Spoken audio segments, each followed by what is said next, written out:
This tutorial will illustrate a few of the modal analysis features available within SAP 2000. SAP 2000 offers several different ways for defining masses. The masses used in the program are typically available from either object material properties, applied loads, or assigned masses.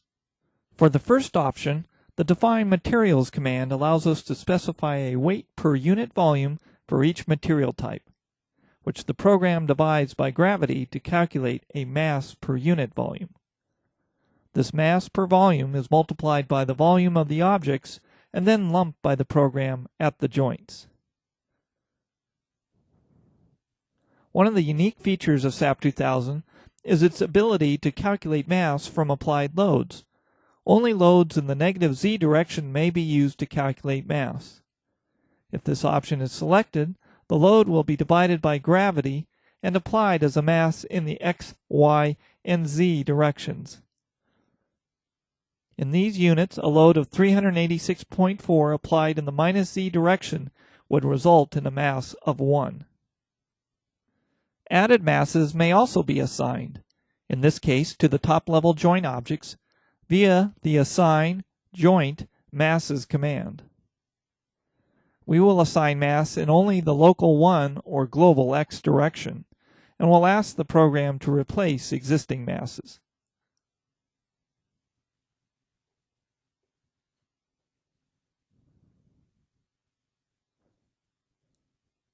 The define mass source command specifies where the program should find the mass, from the elements and assigned masses, or from loads, or from both. If loads are selected, the user may apply a modifier. Note that the loads will have already been divided by the appropriate gravity factor. This example will use the element and added masses. We will not use the loads.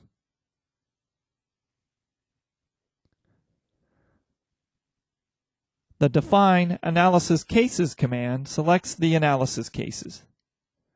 Delete the dead load case, as we will do only a modal analysis.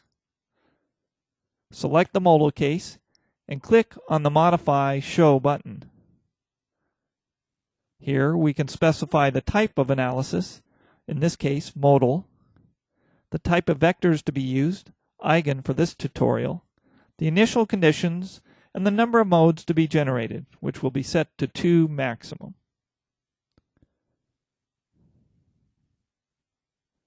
Set the analysis option command to planar frame,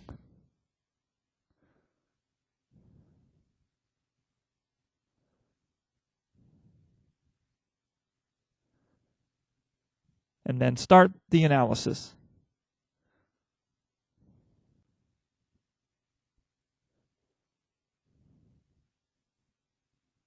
Once the analysis is complete, the first mode shape is displayed.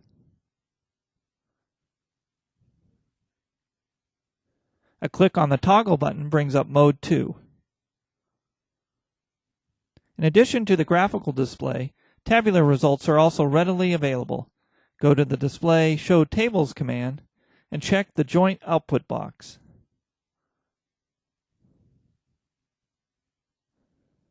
And then click on the Modify Show Options button. Here we can set the number of modes to be displayed from all to just the first.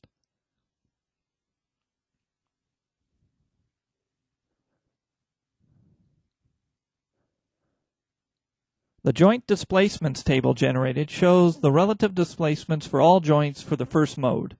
Note that the maximum displacement in the x direction occurs at joints 3 and 9, which are located at the top level as expected.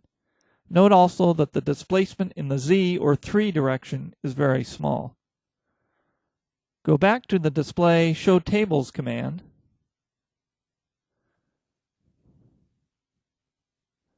Uncheck the Joint Output box and check the Structure Output box.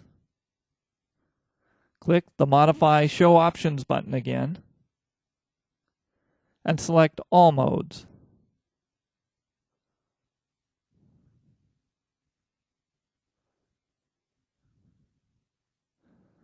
The table of modal load participation ratios shows that we have full participation in the x direction, but that additional modes are required to capture the z direction response.